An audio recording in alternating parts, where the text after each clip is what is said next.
Será que é mesmo necessário frequentar uma igreja para ter um relacionamento com Deus?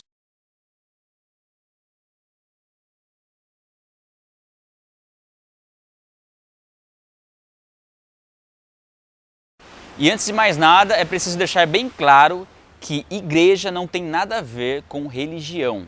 Religião nada mais é do que um conjunto de regras estabelecidas pelo homem na tentativa de ter um relacionamento com Deus. No caso da igreja, é uma outra história, e é sobre isso que nós vamos falar nesse vídeo aqui. O principal sentido da palavra igreja, inclusive escrita com I maiúsculo, se refere à igreja no sentido espiritual, composta por todas as pessoas que entregaram sua vida a Jesus Cristo. Independente de onde uma pessoa estiver fisicamente, se ela está em Cristo, ela tem a salvação e ela faz parte da igreja. A Bíblia ensina que a igreja é a noiva que Jesus Cristo vem buscar. A Bíblia também ensina que a igreja é como uma construção, onde nós somos as pedras e Jesus Cristo é ao mesmo tempo o construtor, o alicerce e a pedra angular. Toda a base da igreja está em Jesus Cristo.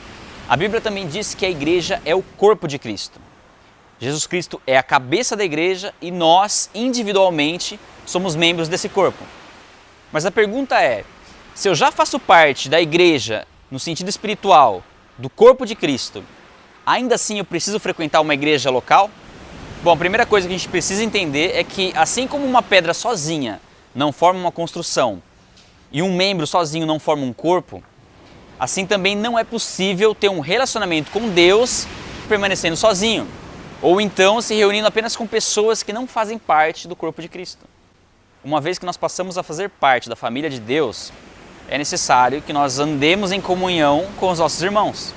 Por isso que quando nós falamos de igreja local, nós não estamos falando de uma instituição religiosa, nós estamos falando de pessoas, de seres humanos. Afinal, a existência de uma igreja espiritual e invisível tem como consequência uma igreja visível, que é a comunhão entre essas pessoas. Essa comunhão dá origem a uma comunidade e essa comunidade é conhecida como igreja local. A grande maioria das cartas escritas por Paulo no Novo Testamento foram direcionadas às igrejas locais da época. Igreja de Coríntio, Éfeso, Filipos, Tessalônica, entre outras. Fazer parte de uma igreja local não traz a salvação, mas é uma consequência dela. É a mesma relação entre a graça de Deus e as boas obras. Nós somos salvos pela graça, por meio da fé, não pelas obras. Mas praticar as boas obras é uma evidência da nossa fé e da nossa salvação. Assim como a fé sem obras é morta, também não existe vida em Cristo sem se reunir como igreja. Agora, quantas pessoas precisam estar reunidas para formar uma igreja local? A Bíblia diz que onde 2 ou mais pessoas estiverem reunidas em nome de Jesus, ali ele estaria. Ou seja, ali existe uma igreja. Veja bem que não é fazendo qualquer coisa que tais pessoas estão reunidas como igreja. São pelo menos 2 pessoas buscando um relacionamento com Jesus Cristo.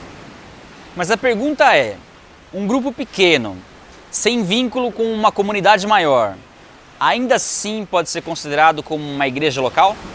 Bom, se esse grupo é um grupo fechado que pretende continuar pequeno, ele foge completamente do principal objetivo da igreja, que é a pregação e expansão do Evangelho. Agora, se esse grupo pretende se consolidar e crescer como uma igreja local, nós temos que fazer uma pergunta muito importante. Como surgiu esse grupo? Será que a pessoa que iniciou esse ministério foi mesmo direcionada por Deus? Ou será que ela não foi motivada por questões pessoais? Da mesma forma como existem motivações legítimas para uma pessoa iniciar um novo ministério, também existem motivações erradas. Alguns podem ser motivados pelo orgulho, ou pela decepção, ou pela ganância, ou pela vaidade. Várias pessoas receberam supostas visões ou sonhos de Deus ao longo da história e criaram novas igrejas. E a consequência disso foi o surgimento de inúmeras seitas. Por isso, não é qualquer igreja local que é uma igreja de Cristo. O que define se uma igreja é uma igreja de Cristo não é a boa vontade do líder e nem o que está escrito na placa da igreja, mas sim o que é ensinado dentro da igreja. Mas aí que tá, se a verdade bíblica é uma só, por que então existem tantas igrejas diferentes umas das outras? Basicamente por 2 motivos. O primeiro motivo são questões doutrinárias. Muitas heresias surgiram e contaminaram a igreja ainda nos primeiros séculos, o que acabou gerando divisões e, consequentemente, o surgimento de novas igrejas. E, posteriormente, estas novas igrejas foram se diferenciando umas das outras por adotarem diferentes linhas ou posições teológicas. Contudo, hoje em dia, pela grande quantidade de igrejas que nós temos e por tudo que já foi construído e pesquisado ao longo da história, iniciar uma nova igreja por questões doutrinárias é muito perigoso. O risco de construir algo sem alicerce e formar um corpo sem cabeça é muito grande. Vale muito mais a pena buscar uma igreja fundamentada na palavra. E o segundo motivo são questões culturais. Muitas igrejas surgiram e ainda surgem hoje em dia através de pessoas que foram enviadas para uma outra igreja, visando um diálogo maior com uma cultura local. E se existe algo que não deve ser ignorado na pregação do Evangelho, é o aspecto cultural.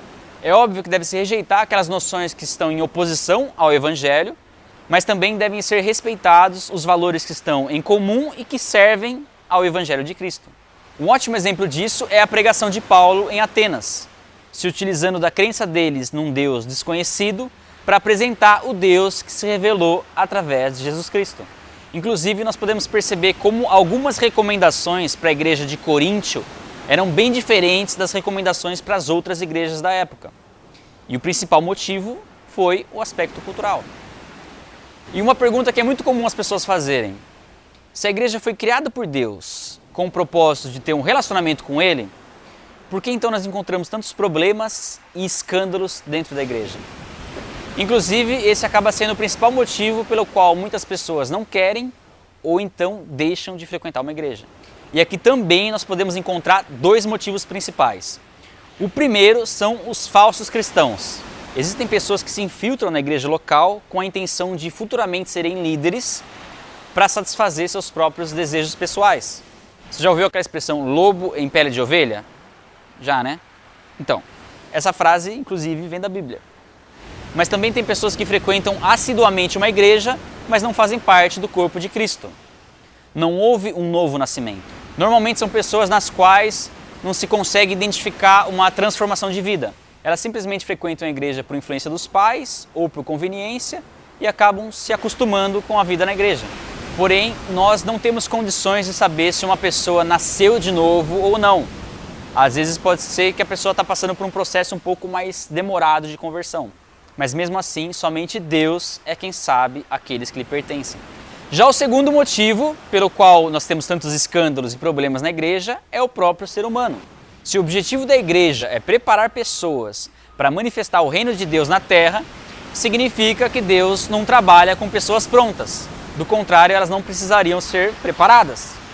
A verdade é que a igreja é como um hospital, repleto de pessoas feridas e machucadas, com o propósito de serem curadas.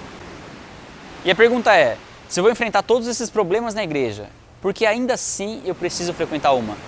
Porque a Bíblia ensina que o crescimento e a maturidade só vem através do tempo e da preparação realizada dentro da igreja. São as tribulações e as dificuldades que nós enfrentaremos dentro da igreja que irão moldar nosso caráter e nos farão mais semelhantes a Jesus Cristo. Afinal, é onde nós vamos nos relacionar com pessoas diferentes, com personalidades diferentes e com temperamentos diferentes. Ou seja, teremos que exercitar a paciência, a mansidão, o domínio próprio, a bondade, a benignidade e principalmente o amor. E foi exatamente para isso que Jesus Cristo nos chamou. E provavelmente o principal tratamento de caráter realizado dentro da igreja é a submissão a uma liderança. Afinal, apesar de sermos todos iguais aos olhos de Deus, por uma questão de ordem, Deus estabeleceu funções, ministérios e, consequentemente, autoridades dentro da igreja. Pessoas pelas quais nós seremos confrontados, desafiados e muitas vezes, talvez aos nossos olhos, incompreendidos e injustiçados. Muitas vezes vamos discordar de certas atitudes e teremos opiniões diferentes. Mas se isso não ferir as Escrituras, devemos continuar em obediência. Pense na igreja como a Arca de Noé. Permanecer dentro dela poderia parecer quase insuportável, mas fora dela a tempestade era muito pior. Sua decepção com pessoas jamais poderá ser motivo para você deixar de frequentar uma igreja. A verdade é que a maior prova viva da ação de Deus na história da humanidade é a igreja. Sem a igreja não haveria pregação do evangelho e sem a pregação do evangelho não haveria salvação. Deus abençoe, a gente se vê no próximo vídeo. Um abraço.